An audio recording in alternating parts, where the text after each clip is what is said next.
morning, friends of the Allegan Conservation District. This is Mark Ludwig, member of the Board of Directors and keeper of the Truax Flex 88 drill. This is a updated introduction to the drill for 2022, just to kind of introduce you to it so that you get the best results for it.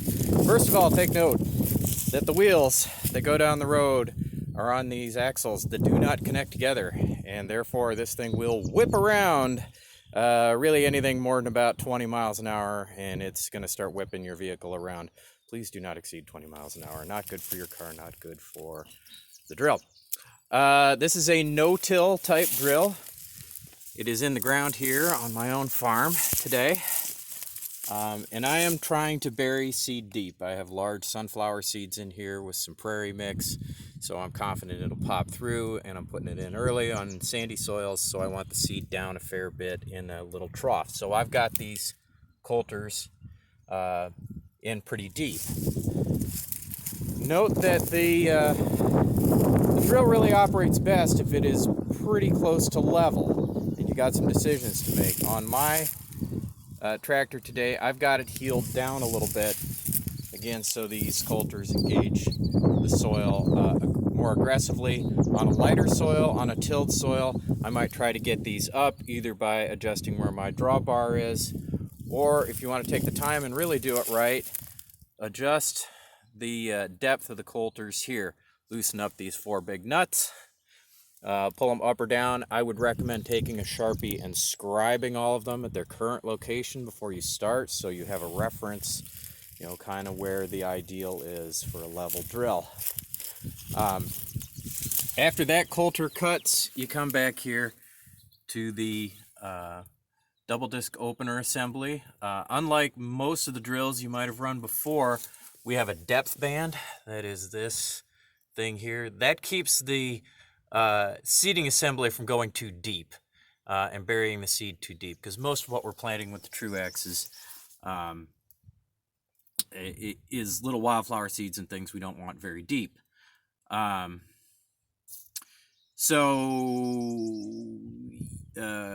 other important bits about this, you've got a scraper which cleans the outside of the double disc opener, and in back here we have another scraper assembly right here with a plastic edge and a metal backer. On a light, relatively dry soil like we've got today, you can run these loosened up. You can run these back a little. It doesn't matter if they're engaging real tight to the depth band, because you're not building up a lot of stuff. If you do put them in tight when you don't really need them, you really wear them out quickly. These are a part that wears quickly.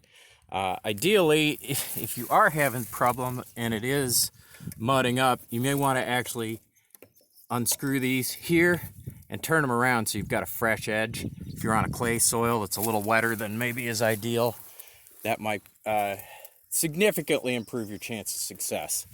Let's talk quickly about the seeding assemblies. 3 different boxes.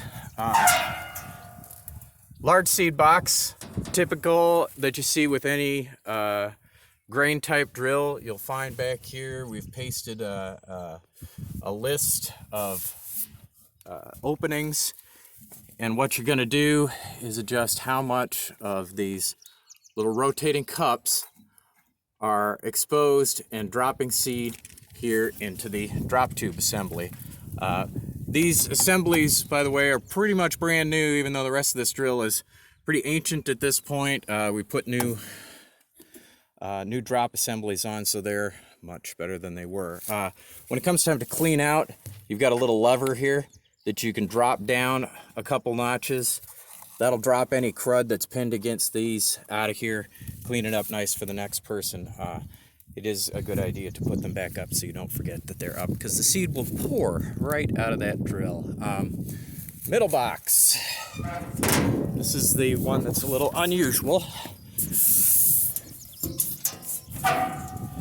This is the fluffy seed box. Again, we have a list of different seeds, which to give you some idea where to set the drill. These agitators stir the fluffy seeds constantly, and these little fingers down here, they call it a picker wheel assembly. Before you start, you should make sure they are relatively clear and clean. The Truax will tolerate a little bit of trash, but if you've got trashy seed, you're going to want to regularly get in there, agitate the box by hand, and make sure things aren't plugging up. The speed of the middle box is driven by a derailleur system. Kind of looks like your 10-speed bicycle. You change from different sprockets in front, different sprockets in back, and all you've got to do to change them, lift that little assembly up, physically pick the chain up, move it to the other, the recommended position, and that just changes the speed that the picker wheel rolls. Front seed box, again, familiar to anybody who's run a grain drill before. Little tiny cups, things like different clovers, alfalfa, any of that. Some of your small wildflower seeds do well up here. A couple other thoughts. A lot of times if you have purchased a seed mix, the little seeds are mixed with the big seeds, or mixed with the fluffy seeds. Ideally you don't do that, but if this is what has happened, this is your box you want to use, and most of the time it's the big seed box. You might have to mix with a carrier. I mean, in this case I got sunflower seeds in here. That would probably shade out everything you got, but I think something inert like a ground corn cob or something like that is ideal. I certainly have heard of people using fertilizers and things, but those kinds of hard salts are hard on the machine, and sometimes they kind of cement up. If you do use a carrier, please take extra care to clean out at the end, because we do notice if it's full of stuff. Other thoughts on this? Press wheels. After the seed drops down these tubes into the shoe, which is this thing that's kind of between the double disc opener, seed drops out in here between the two discs. There are available a little scraper that goes inside here. Almost nobody runs them anymore because they are an even bigger pain in the butt than all the other scrapers. They are available if you are, again, planting in muddy, wet conditions. We have a set of them. And they screw on with one bolt, not very hard, just bolts off to a little hole. God, where is it? Somewhere on this assembly, I believe. Anyway, gets in the middle there, scrapes off the inside.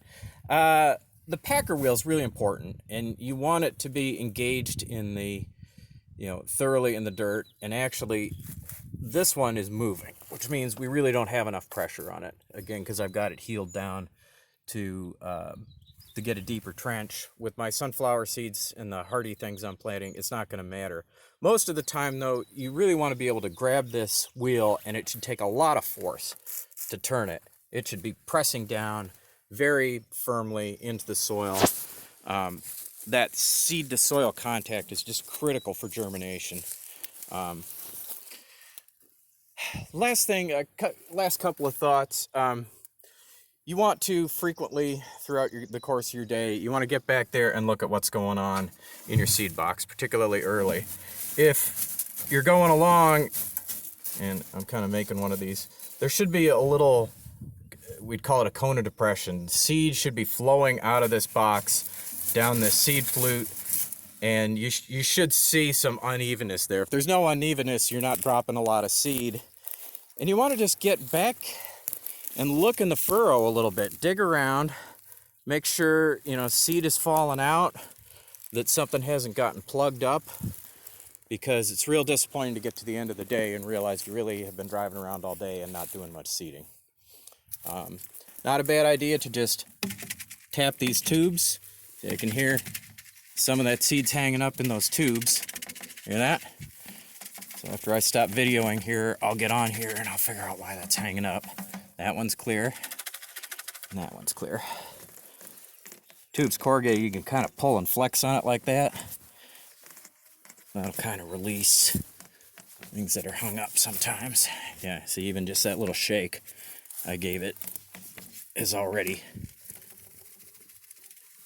released most of the junk that was giving me trouble.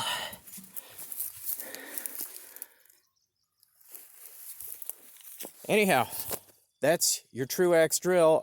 Just keep in mind, this is it's an older machine at this point.